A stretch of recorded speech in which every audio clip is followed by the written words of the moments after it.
Welcome to the program. Now, the Supreme Court has delivered judgment on appeals arising from governorship elections held in 6 states.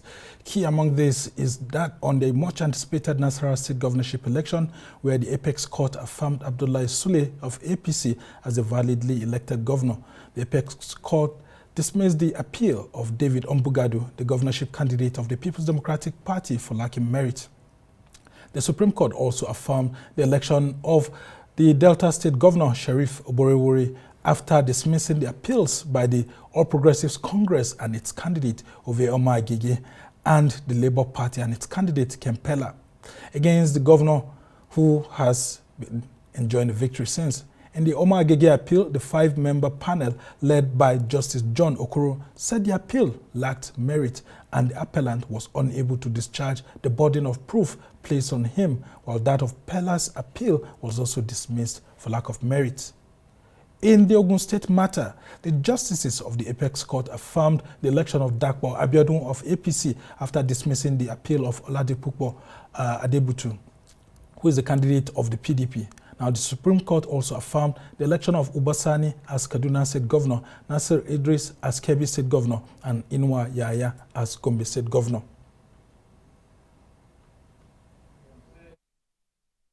Well, for more on the legal angle, I'm now being joined in the studio by the Senior Advocate of Nigeria, Oba Maduabuchi. Thank you so much, SAN, for joining us. It's always a pleasure. Yeah, I mean, we've been having these Fridays where everybody will just be tensed. And let's start from there. Why does the Supreme Court usually fix Fridays, I mean, for these judgments? Well, it's simply administrative. Okay. Ordinarily, Mondays are for Mondays, Tuesdays, Wednesdays. Wednesdays are for motions. Monday, Tuesdays, civil cases. Thursdays, criminal cases. Then Fridays, they do judgments. And they've always made the weekends bad for some people. Yes, and good for and good for some others too. Okay, now let's go into the merit of some of these cases. I mean, the much anticipated cases. Let's start from Nasarawa State. I mean, there were talks here and there that some of the ballot papers were not properly, counted, and some of the polling units had some problems. And when this case went to the tribunal, we could see a very tense situation because there was this siege on an INEC office during the elections. And, opinions were divided sharply. And then, of course, we came to the Court of Appeal and we saw the judgment that came out of it. Yes.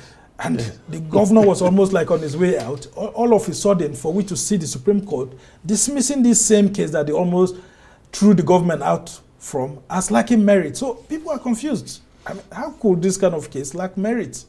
Now, let me start by saying that the Supreme Court is right.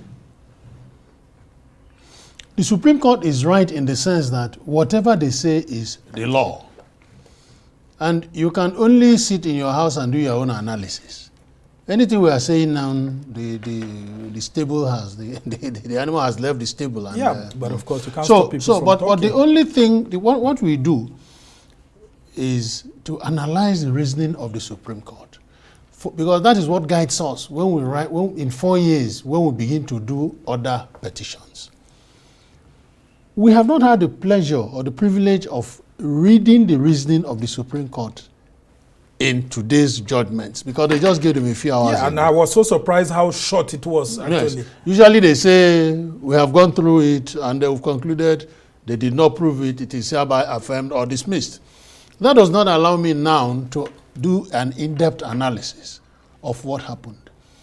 But the little I can say is that the Electoral Act places the burden of proving that the election was not properly conducted on the petitioner. That means you must show, the only person that can show how the election was conducted is INEC. And the law says INEC must be a party because you are alleging it did not do its job well. Therefore, you must give it the opportunity of coming to say, this is how I did it. But before it gets to him, for him to do that, you must establish infractions. It is when you have established those infractions that INEC will now come and say, it is not true. This is what actually happened. It is establishing those infractions that constitute the hardest hurdle any petitioner can cross. That is the problem. They say, the law also is that not only will you show that there were infractions, you must show that those infractions affected the result of the election. And one aspect that surprises me is to also show that whatever infractions you are alleging has a huge impact on the overall voting population. That is the thing. So how do you do that? So if there's an irregularity in one polling unit, or 2 or 5 or 10 out of maybe a potential 500, they say it does not matter. It does not matter. If you remove them, if I give them to you, did you win? No. So they will say... Now, SN, do you know why I'm raising that? Because yes, on election day and maybe a day after election, most times when you read social media, these are the kind of polling units that are amplified. Everywhere you will be seeing infractions in one polling unit or 2 or 3, and it looks like the entire election itself was mad. No, but then, even then, when you approach the tribunal, the Supreme Court has said you must call a witness from each polling unit you are complaining about. So if you are complaining, if there are 100 and you say there were infractions in 50, you must call 50 witnesses. And you have to do that within the limited period you are given by the tribunal. When we are finished pre-trial, they now say, I'm giving you 5 days, you take 5 days because we need 2 months to write our judgment. So they give you 2 days or 5 days or 10 days for you to call 50 witnesses. That forces you, of course, to begin to dispense with certain witnesses you consider peripheral, or in fact, the place it makes your head go gaga. Yeah, I mean, at the presidential election level, even the PDP, for example, had listed about 50 witnesses, and it called just like about, I think, 8 or 10. But because there was no time. So there are so many things that are wrong with the petition process, which must be addressed. Ordinarily, the law is that he who alleges must prove. But we, as lawyers doing election cases, we say election cases are sui generis, they are special. In my opinion, they should be special in the sense that INEC must justify what it did. It is INEC that declares a result. It is INEC that should defend that result. Yeah, and that's what people are saying, that there should be an electoral reform where INEC is the one that would justify if it conducted the election according to the law or not. You cannot declare an election and I'm expected to come to you, sue you, and get evidence from you to show that you didn't do your job well. And most times it's difficult to get those evidence. It is impossible. You have prosecuted some of those cases. Talk about how it's difficult for you to even go on ballot box and ballot papers inspection, because INEC will be providing one excuse or the other. If you apply, you get an order of court. There's an order of court. The first thing is they look at you, they say, you have to bring so and so amount of money. For what? Is it an official payment or unofficial payment? There are things I won't say on television because I will approach them again. But when I say you are asked to bring some money, then they say we have not gathered the documents. Meanwhile, what you have complained about, they might be busy correcting it. You know, people don't know that aspect. Yeah, I mean, but that's a very strong allegation. Yes, because they will be busy. Heard that myself, they will be busy. I actually disagree with those kind of talks when I hear it, because, I mean, isn't that a crime? I started doing election cases in 1983 in Jos when I was working with Umar Shitian. So Isn't it a crime for INEC officials to it is a big crime, but That is just what we are saying. How do you prove it? If they correct it and you bring what you have and they say this, remember that your own will be photocopy. Yeah. They said these are the originals. These are what. That's it. We live in interesting times, and that's why we really need electoral reform. So that is as it is almost impossible for you to remove somebody who has been declared. It is almost impossible. All right, so the power of incumbency plays a huge factor. It is not even, it is the law. It's not the incumbent. You say people always think that you influence judges. It is not true. The law as it is gives advantage to the person who has been elected, who has been declared elected. Because I wouldn't say elected. The person that has been declared elected is sitting on the seat and is a human being. He has to fight for his own survival. And if the allegations being bandied around are true, that judges collect bribe, then the man who is sitting on government money should be able to give more bribe than somebody who is still struggling to see if he will live. And it's not only judges, even lawyers themselves have been accused here and there, including senior advocates like of being the conduit by or being at the middle between these transactions. It is possible. I wouldn't defend my people. Your constituency. I know that some people collect money. They collect from this person and give to that person. So we collect from that person. And it happens. We are Nigerians, and I don't say that we SANs are angels. But you still have to see the person you are dealing with. I will tell you personally, that I've been doing a case, and my client came and said, Oba, this judge likes you. I said, well, he said he praised you a lot, but that he told him to come, let two of them discuss.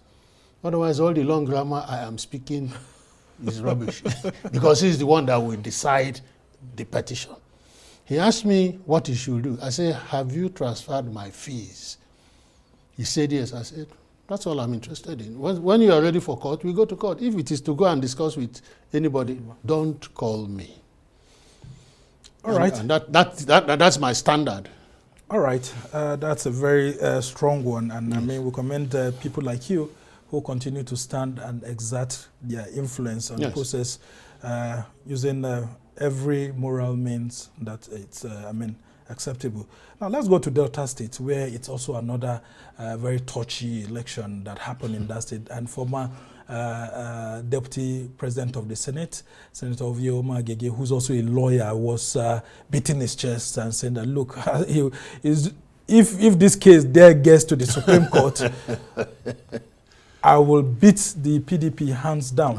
And I mean, we saw the court dismissing it, including that of the Labour Party, saying that these cases lacked merit and that they were unable to discharge the burden of proof placed on them. The same burden of proof I was telling you about.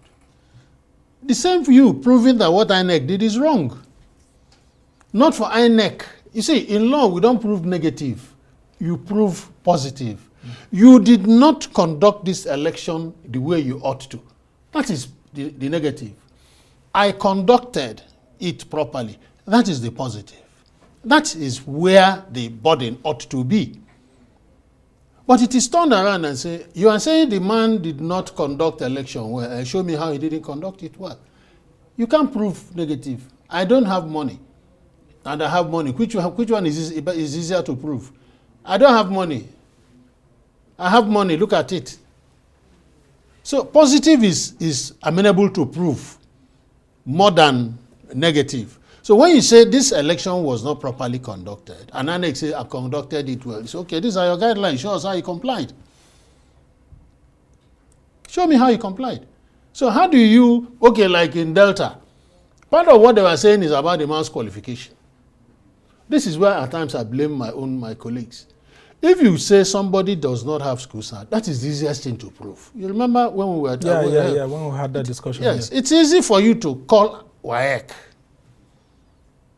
This man says he has certificate numbers, blah, blah, blah. Is it his own? He looks at it, they look at it and say, no.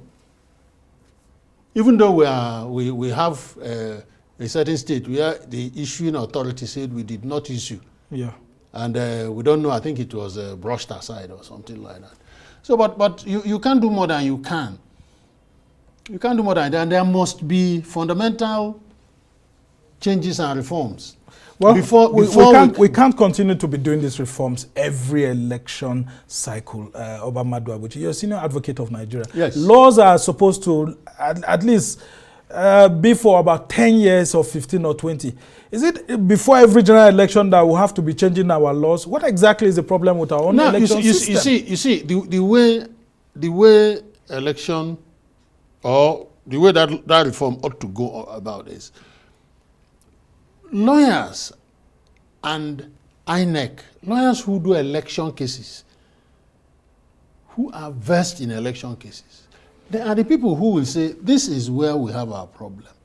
This is where we have our problem, not politicians. But that's also where they use to actually get the advantage and get briefs from their clients. Before we get do we have enough patriotic lawyers? It is not. You see, before we get partisan, before you are briefed, you are partisan. You are not partisan. So if they ask you, you give an honest opinion. But it's only when you have been briefed to take a particular position that you are forced to begin to bend, see how you can bend it to suit your clients. So before we even talk of going to election, if you gather 10 lawyers known for election cases, they will advise the National Assembly and some of these things will be removed, particularly burden of proof. All right, as we try to round off this conversation, I'm also interested in what the judges had to say on the issues of Kaduna between the APC and PDP. Well, the lead judgment was read by Justice Tijani Abubakar, yes, who said that the appellant had nothing useful to ask the court. And quote here now, the appeal is vexatious, frivolous, and lacks merit. How could such an appeal, after leaving the tribunal, going to the Court of Appeal, and then getting to the Supreme Court, will be described in these terms by the apex justices? That's why I told you that unless and until we read the judgment, it is only then that I will say whether it is vexatious, it lacks merit, or it just in fact it's an abuse of process. If I don't read it, I can't say that. Yeah, but I mean, lawyers like you, senior advocates who take these courses, who take these cases to court, is it that they don't really do their research or have enough? I mean, how would you feel as a client if after you've gone through the tribunal, the Court of Appeal process, and you get to the Supreme Court, only for the justices to be telling you this? It looks like you were just on a wild goose chase. Yes. Let me again repeat. If I don't read the judgment, I won't know whether it is proper to describe a particular proceeding in such infamous words. But a senior advocate of Nigeria, properly so-called, a proper senior advocate of Nigeria should be able to file a petition that at least will make the judges think, and that will have substance up and until you get to the Supreme Court. But let me tell you what happens at times, and I'll give you my personal example. At times there are issues you believe seriously in, and you take that issue to the Supreme Court. So the Supreme Court will, if like I believe that Section 177, which talks about you must be a member of a political party and be sponsored by that political party. The Supreme Court has said that membership of a party and sponsorship is the private business of the. But I don't agree. Section 177 tells you what qualifies you. You must show that you possess those qualities.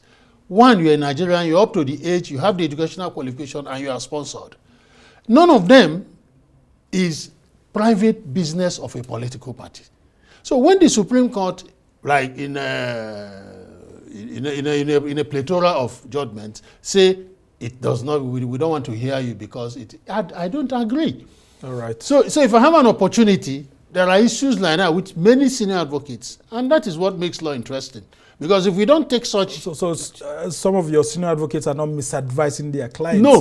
No. Remember that when Onyechi Ikpeazu took Peter Obi's case, he lost in the in the lower court. He lost in the Court of Appeal and won in the Supreme Court because of belief. Yeah, when he was a governor. Then, when he was a governor. Yeah, so belief is one thing that drives a lawyer, a good lawyer.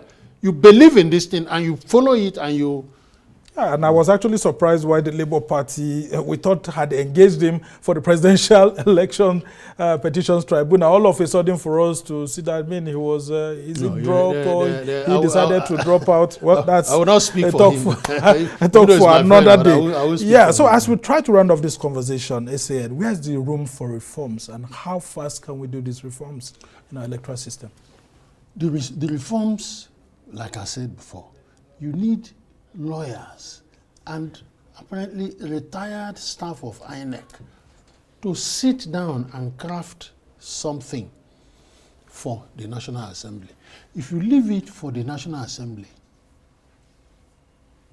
we're wasting our time. All right, yes. And there are still some governors who are counting on theirs. I mean, like Rivers State Governor. His own is the next one that we are waiting for. I mean, yes. I don't know how it's going to be like, but of course, there's a huge element of politics in that. I mean, but just before I let you go, finally, is there any element of politics to some of these things? Because people are saying that the APC ensured that all the other political parties had their own. That's the Labour Party, nobody removed Alex Oti, PDP, nobody removed this and that. And so for its own, I mean, the Supreme Court also had to give it its own. That's why you had Nasarawa and all of that. I mean, everybody has won. All political parties have won in, I mean, at the Supreme Court. I mean, would you subscribe to those kind of insinuation? No, but the only thing I would say is that the Supreme Court is not just a court of law. It is a court of policy. Okay. And if a decision might not go well for the entire nation or the polity, they will take a decision. If you remember, in 1979, when the Supreme Court decided 12-2 thoughts, they gave us a rider. Don't cite this as an authority. Yeah. So they reach such decisions. And they give such a decision. If you're an advocate and you are following, when they begin to shift, you will know. All right. I mean, not just Nigeria. I mean, even in the US, I'll go and Judge Bush in 2000. So, so when the Supreme Court becomes very political, I'm very sure even the public knows. They will know. This thing is just meant to stabilize. All right. Maduabuchi is the senior advocate of Nigeria, and it's always, I mean, great having you to help us understand all these issues. And of course, you've called for reforms, and we just hope that those who are charged with this responsibility, the National Assembly, will do the right thing and hopefully engage lawyers like you. But we must thank you so much for coming.